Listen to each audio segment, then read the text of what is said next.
to you from Jerusalem, the capital of Israel, speaking to you on behalf of Brit-Am Hebrew Nations. And today the subject of our talk is going to be a short talk first of all, and the subject is to touch briefly on the issue of philo-Semitism, that is pro-Jewish sentiments, and Israelite ancestry. And we will deal with historical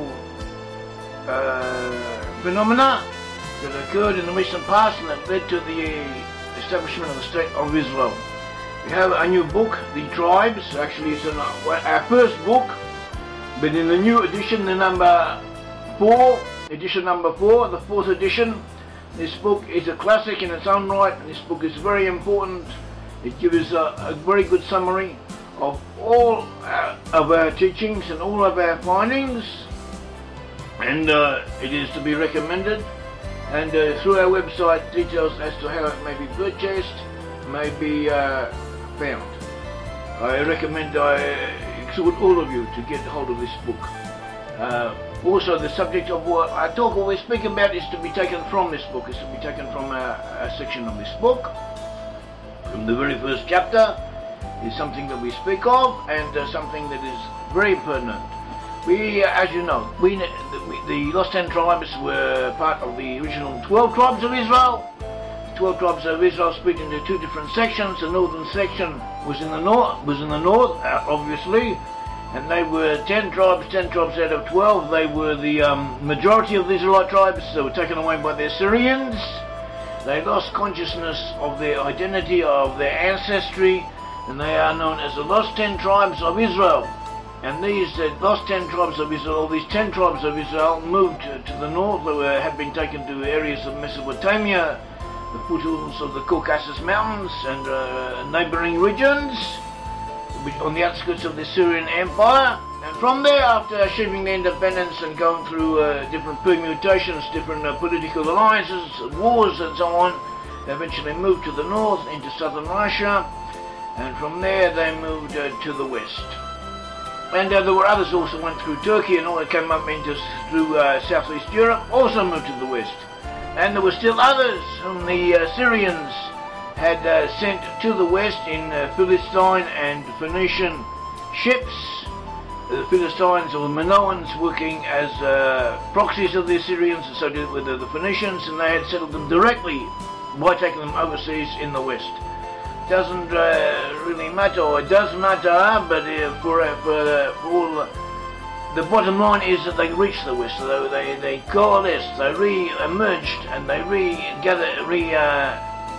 re-established themselves, and they gathered together in western areas as separate entities.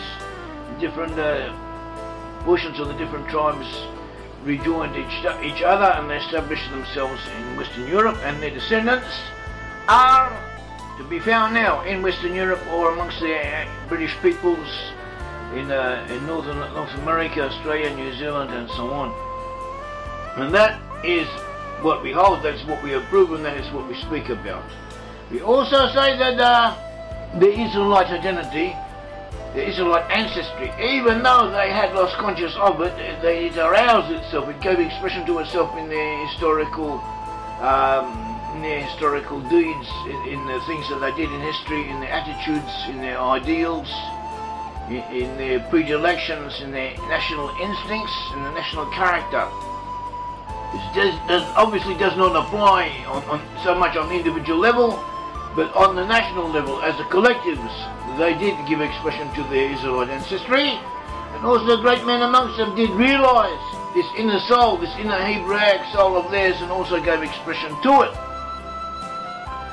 And one of the ways in which expression was given was of the urge amongst great poets, great thinkers, great politicians in Britain, but also in the USA, for the sentiment that existed that the Jews should have their land back. The Jews should be able to return to the land of Israel and resettle in the land of Israel. This sentiment, this expression of consciousness of something that needed to be done, existed long before the State of Israel, and it even existed before the modern movement of Zionism. The Jews also obviously always wanted this. It was part of the Jewish religion, a part of Jewish culture.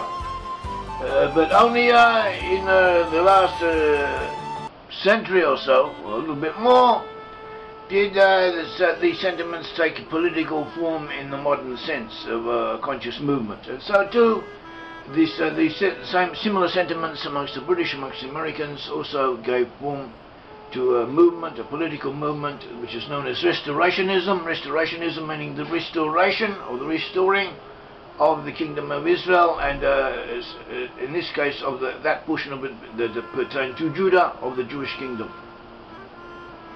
And this also in France, we also find this phenomenon in Holland. It was mainly, we find it also amongst great American thinkers. Even one of the ancestors of President Bush also wrote a book about it, but on the whole was especially strong in the British Isles and in amongst the English.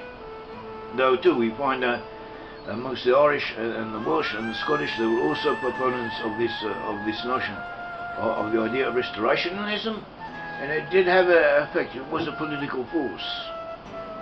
And one of the people who wrote about this book was called Franz Kobler. Franz Kobler, in his book The Vision Was There, in the UK in 1956, he wrote a book about it. It was put out by, this book was published by the Jewish Congress, but it's no longer to be obtained anywhere except on our website, or except on the website of BritAm, of our organisation there. Copies of this work are available for free. They may be downloaded for free, either in HTML or as PDF files. It's a very good book. It is worth reading. It's a classic. I don't know why it's out of print and why no one seems to pay any attention to it. It's a good book. Yeah, I just read from chapters from a section of this work where he mentions the importance of the idea of restorationism amongst the British people. He says, nowhere more than in Britain has the idea of the restoration of the Jews been developed into a doctrine and become the object of a movement extending over more than 3 centuries. Only in Britain, the leading spokesmen of many generations have been inspired by the vision of a revived Israel. Only there, the creation of a Jewish national home has been a serious and almost continuous political issue, which was finally translated into reality. And he goes on. Further on, he says the idea of Israel's restoration. Now, by Israel's restoration, it means restoration of the Jews to the land of Israel, of the Jewish people to the land of Israel. He says the idea of Israel's restoration is rooted in the fundamentals of the Commonwealth. Commonwealth meaning the British government and all of the institutions and all of the ideals surrounding it. That is what is meant here by the Commonwealth of Britain. The idea of Israel's restoration is rooted in the fundamentals of the Commonwealth, inseparable from the character and history of the British nation in spite of a temporary abandonment. By temporary abandonment, he means that just before the Second World War, during the Second World War, and especially after the Second World War, up until the establishment of the State of Israel in 1948, there was a certain backtracking.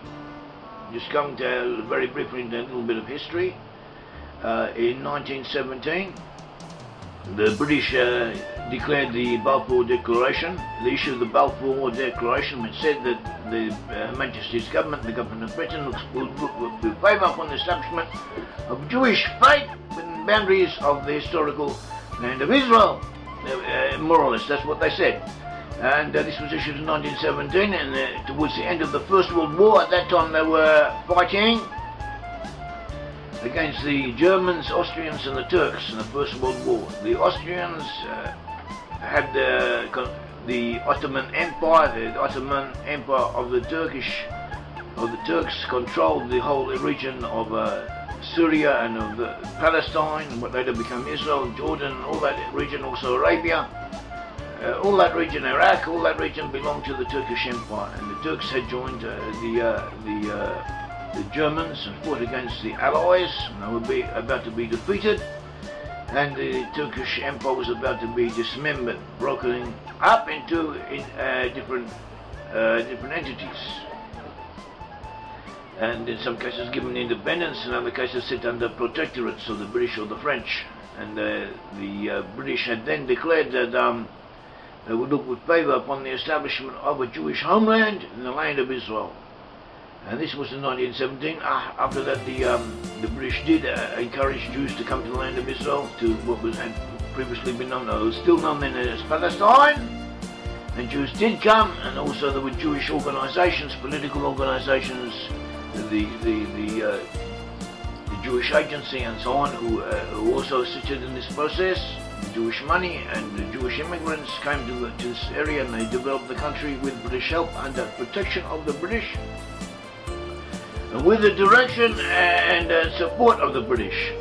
And this continued all the time. All the time the British were there, the British gave their protection, and they gave their support, and they gave their encouragement to the Jewish enterprise. But there was a certain backtracking. There were also Arabs in the region. There were so-called Palestinians, and there were also who had been here all the time. And also others who came in. Also, in addition to those Arabs who were here, new Arabs came in from from the surrounding areas, from Lebanon, from Syria, from Egypt. This process had also begun even under the Turks, bringing people in from outside. Even the Turks brought people from Afghanistan, from North Africa, from Sudan, I don't know from where, from all over the place to settle the country. And this continued under the British, because with the Jewish beginning to develop the land, and also British money and Jewish money beginning to develop the land, there was a lot of demand for labour. The Jews were not always able or sufficient to do all of the menial work that needed to be done. Actually, there was a struggle within the Jewish community over this principle. There were those who held that only Jews should do this work as much as possible, and others who held that we should use the capitalist system, get the cheapest work for the least pay, and the objective was, as long as the objective was achieved, it didn't really matter. So within the Jewish community itself, there was a struggle over the principle of Hebrew labour. And all here again, in practice, they took whoever they could, they paid them what they could. The Arabs came in and started working. The Arabs had and have lower living standards. They could receive less, and they could subsist on less. They did. So a lot of Arabs came in at the same time. And the Arabs were Muslims, fanatical Muslims, and they were provoked by agitators from the Muslim Brotherhood, which even then began to cause trouble. And they sometimes they rebelled against the British, they rebelled against the Jewish prisons. They had riots, they killed Jews and so on, and there was a lot of trouble. And at the same time, Germany was coming up in Europe. Germany was a powerful country. It was once more asserting itself under Hitler, under Nazism. Germany was once more becoming a threat, and war was imminent. And the British had their empire. The British had their empire with hundreds of millions of Muslims in it. At that time, they controlled all of India, Pakistan, Bangladesh. All of that was under British control. Also in North Africa, within Africa, and in Iraq, and in the Middle East itself, the British controlled a lot of Muslims under the British rulership. The British ruled all over all of these people, with not that many people, not a large number of personnel. They didn't have that many rulers, not many soldiers in these areas. And they were, relatively speaking, also liberally orientated. They were lenient towards the people. They didn't come down to them as other people would have done. They didn't crush spirits of independence as other nations would have done, and therefore they were much more sensitive to what they had to be. They were much more sensitive to the people they ruled over, and they didn't want trouble. One of the causes of trouble was the situation in Palestine, where the Muslims were against too many Jews coming in, and therefore the British, in order to placate the Arabs, even though they also did come down at one stage hard on the Arabs, they killed hundreds of Arab terrorists and rebellious. They came down much harder on the Arabs than the Jews have been prepared to do. after them in the state of Israel. But at all events, the bottom line was that they tried to placate Palestinian nationalism and to restrict Jewish immigration to the land of Palestine, to Palestine as it then was. They cut it back. At this very moment, Hitler had begun persecuting the Jews in Germany. It was in the early 1930s, and also other parts of Europe, but also began, such as Lithuania and other areas, that also began. Romania, and also throughout Europe, there was a spirit, an anti-Semitic spirit. Actually, this anti-Jewish spirit aroused itself all over the world. All over the world, suddenly people realised how much they hate the Jews. And there are books against the Jews. I've done research, historical research, and I've read different books on the physical anthropology and cultural features and so on, written in this time, written in the 1930s and so on.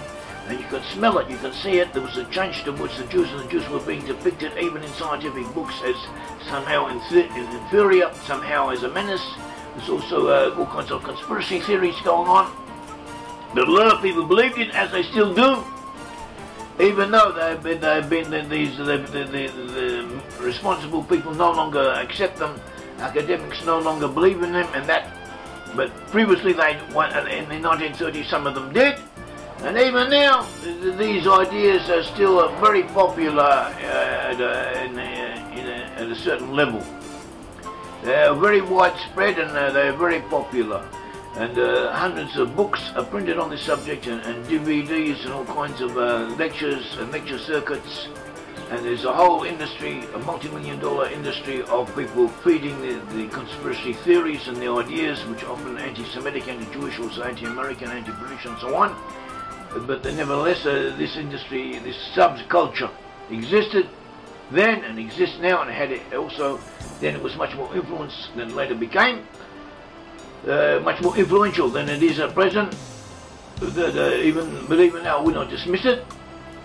Whatever, there were all kinds of reasons as to why a certain anti-Jewish attitude began to prevail in British governmental circles, and even some of them at that stage had appeasing sentiments towards Germany. Germany had come up with something new, something fresh, something to replace the threat of communism, to counter the threat of communism, to save values of Western civilization as they then understood them. This was before the Second World War. After the Second World War, after the Second World War broke out, people woke up. They realised how evil the Nazism, the culture of Nazi, and the ideas of the Nazis, how evil they were. This came home to them, but at that time it was not so obvious as it seems to us now. And for all of these reasons, there was a certain anti-Jewish sentiments prevailing in the region, prevailing amongst the British. But nevertheless, the British continued to help the Jews. They continued to support the Jews. But as we said, there was a certain ambivalence. Hitler came to power in Germany in 1933. And he began to persecute the Jews, and a lot of Jews in Germany fled, but many of them unfortunately fled to areas such as France, Belgium, Holland, and other areas around the outskirts of Germany. Not all of them fled to Britain and to the USA. And those who fled to other areas in Europe, when the Germans in the Second World War conquered these areas, many of them were killed. I myself have relations who were killed by the Germans during the Second World War, and they were killed for being Jewish. This was a crime in the eyes of the Nazis. And we hold that any people who descend from Israel, who descendants of Israelites, have certain characteristics, certain innate characteristics that prevent, over long periods of time, and in the aggregate, on the whole, do present themselves, do prove themselves, and do prove these peoples to be of Israelite descent. And one of these characteristics is basically pro-Jewish, or not an anti-Semitic, not an anti-Jewish attitude. And the British had this, and the British fought against Germany, and the British eventually were responsible, together with America, Russia, and the other allies, they were responsible for the defeat of Germany. And Britain went to war together with France against Germany. France was conquered. A section of the French people joined the Germans, or became under Vichy, and became allies or de facto subjects who went along with the Germans. This was known as the Vichy France. It was in the south, whereas the rest of France was occupied. The Germans conquered all of Europe, and then they began to kill the Jews. They began to wipe the Jews out. In some areas, especially in Eastern Europe, the local populations, the local non-Jewish populations, were very enthusiastic participants in the destruction of the Jewish communities. They helped the Germans kill the Jews. Some cases they fought against the Germans, and also the partisans in Poland who fought against the Germans also killed Jews who were running away from the Germans. In some cases, it seems to have been given a priority over fighting the Germans. So we're more interested in killing Jews than in protecting their own homeland and their own wives and children. And this is a phenomenon. This is a phenomenon that we also find in amongst the Palestinians, who are prepared to blow themselves up, destroy themselves, destroy any hope they have of civilized existence, just as long as they can kill the Jews in the process. And this is a phenomenon that exists. Britain fought against the Germans. Britain went to war against Germany in order to defeat Germany. The Germans conquered all of Europe. Britain was alone. At that time, America was not in the war, and the rest of Europe had been conquered by Germany. And the British could have come to terms with the Germans. The Germans wanted to come to terms with Britain. One stage they had intended to invade Britain, to send, they prepared ships and so on to go into Britain and to kill all the Jews there and to wipe out a good portion of the population and bring all the males into Europe and send into Britain selected SS human beings or animals, whatever you want to call them, would fertilize British women. And this in effect would have meant the end of the British people as we know it. Despite this, when they realised that they could not do this, that this was impractical, or at least in the immediate future that they would not be able immediately to invade Britain, there were people amongst the Nazis, also Hitler, who believed that they could come to terms with Britain. They would offer Britain the British to keep their empire, to have certain rights and so on, only that Britain should give Germany a free hand in Europe and elsewhere. And feelers were sent out, and the British refused them. The British did not want anything except complete destruction, the utter defeat of the Germans. And the British government papers show that even if the British government, if there were elements in the British establishment and the British government who might have been open to making such arrangements, they would not have been able to do it because the British public was against it. The populace, the common people in Britain were against having any compromise with German tyranny. A.J.P. Taylor, who incidentally was had sympathies towards Germany to some degree, at least he's not biased. He mentioned, and in many ways he has insights, and his research is very reliable in a lot of ways. For instance, he shows that Germany, all of the basic territorial ambitions and the military policies of Hitler had their roots in German government traditions and policies dating back way before the Nazis even appeared, and Hitler was just continuing a German national trend in everything that he did. A.J.P. Taylor also points out that the major obstruction to making any deal with Hitler, and the major reason why the British people did not want any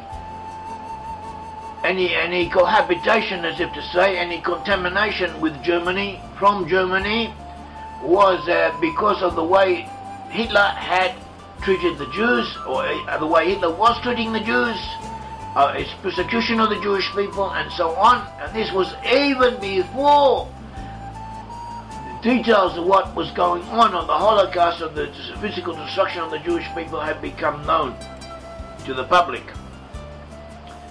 So in a sense, the British fought against Germany in order to help the Jewish people. In a roundabout way, we can say that, and there's truth to this. And this is important and shows something about the British people, shows something about the British characteristics, and also shows something basic, something in the soul of the British nation. And this is also reflected in Australia and New Zealand and in Canada. Even now, Defence Minister Mackay under the Harper in Canada, he has said that anyone who attacks Israel will be considered in the eyes of Canada as if they had attacked Canada itself. So there is this identification, it does exist. Also in America, we remember President Kennedy said to Golda Meir that America has a special soul attachment to the State of Israel, a commitment to the State of Israel, and this commitment is parallel to that, to the connection that exists between the USA and Britain. In the same way as Britain and the USA may be considered brother nations, so too, in a certain sense, there was understanding that Israel, the State of Israel, the Jewish State of Israel, and the USA are also brother nations. This is important, and this is something which we could go into, and we have been going into, but it is something to be remembered. Eventually, the Allies, Britain and America joined the war later, after Pearl Harbor, Britain, the USA, the allies of Britain, the dominions of Britain, the Canadians, the Australians, the New Zealanders, the South Africans, and so on, together with the partisans, resistance fighters in Europe, and the USA troops, and Russia. After Russia also joined the war later, after Hitler attacked her. Russia numerically was extremely important. With all of these together, helped defeat the German nation. The German nation included Germany and Austria, included Italy, which was a fascist country, and other fascist nations such as Romania, Hungary, at that time, in Southeast Europe, who then backed the Nazis and were allies of the Nazis. So too Lithuania, Latvia, and Estonia were also allies of the Nazis, and they were defeated by the Western Allies and by Russia. And after that, the details of the Holocaust, of how the Germans had wiped out 6 million Jews, men, women and children, and sent them to gas chambers and so on, all of this gradually became apparent. The camps were exposed, and there were Nuremberg war trials, and people began to know about it and realize what had happened. And there were millions of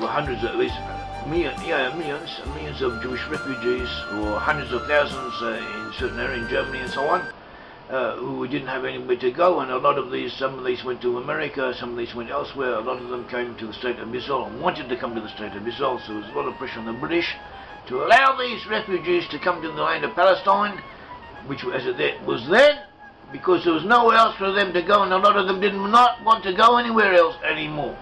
They had seen that all of their families, men, women, children, had been killed, and they couldn't, and they'd been killed with the assistance, with the active participation of their neighbours, who they lived along all their lives. They lived alongside them. Some of these people rose up like wild beasts and tore them apart and killed them, together with helping the Germans, and even sometimes doing even more than the Germans required of them. So this was a factor. So we have, and the British were preventing the Jews from coming in, and in some kind, and then there was a resistance. There was extremists amongst the Jews who began to carry out acts of terror against the British. As these extremists were not accepted by the Jewish public in Palestine as it then was, but they did exist, and there were those who supported them. And this aroused antagonism in Britain. But so we have these different aspects, and also the antagonism to the Jews, to the Jews having their own state in the land of Israel. We saw how, because of the fear of arousing Muslim reactions and so on, because of of their own limitations and their will or their desire not to antagonise the Muslims too much, the British were restrictive towards the Jews. But there were other aspects to it. Amongst the British themselves who were anti-Semites, people who hated the Jews. We also mentioned that, and so this was a combination of factors. Doesn't really matter. The bottom line is that the Jews did receive help from pros and cons in the British attitude. The British had been both against the Jews and for the Jews. On the whole, the positive aspect, their will to help the Jews create their own country, to live well and to survive and to restore what had in ancient times been taken from them. This was a prevailing factor. This was what, at the end, in the bottom line was that this was what guided British policy, and this is what the British hoped to achieve and what they did achieve. This has been summarized by Tom Segev, who's an Israeli historian, an Israeli Jewish historian in the state of Israel, who wrote a book entitled One Palestine Complete, summarizing or explaining, describing the British policy in Palestine. And he comes out that overall the British were positive towards the Jewish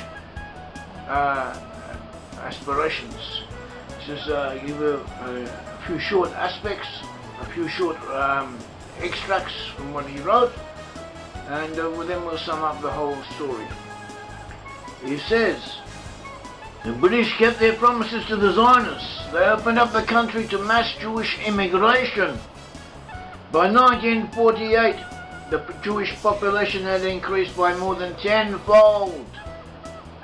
The Jews were permitted to purchase land, develop agriculture, and establish industries and banks. The British allowed them to set up hundreds of new settlements, including several towns. They created a school system and an army. They had a political leadership and elected institutions. With the help of all these, they in the end defeated the Arabs.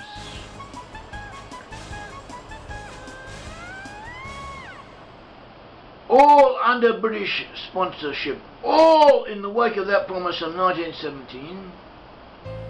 Contrary to the widely held belief of Britain's pro-Arabism, British actions considerably favoured the Zionist enterprise. It also says, elsewhere, the British had found an underdeveloped country when they arrived, and left behind much progress, especially among the Jews. They also left behind much backwardness, especially among the Arabs. And he goes on, and on the whole, the British favoured the Jews, they helped the Jews and helped the Jewish establish the State of Israel, and the State of Israel owes much to the British policies in this regard. After the establishment of the State of Israel was alone in many respects, but it received a lot of help from France. After France, it received help from the USA, and the British USA in effect bankrolled the State of Israel. The British also helped, even though this is not emphasised and not realised. For instance, up until 1970, the major market for goods exported from the State of Israel was Britain. And we shall return to this at another time. The bottom line is that the British helped the Jewish people establish the State of Israel, despite what everyone says, and despite what they themselves may say. After them, the Americans, the French and the Americans together, especially the Americans, helped the State of Israel maintain itself. They still do to some degree. And we may say that wherever we find any Gentile, non-Jewish nation or non-Jewish people or individuals from amongst the non-Jews who significantly helped the Jewish people, they have almost invariably been from that stock that we believe to have been descended from the 10 tribes of Israel, as defined in this book, as defined in the tribes and explained for each country, state by state and tribe by tribe.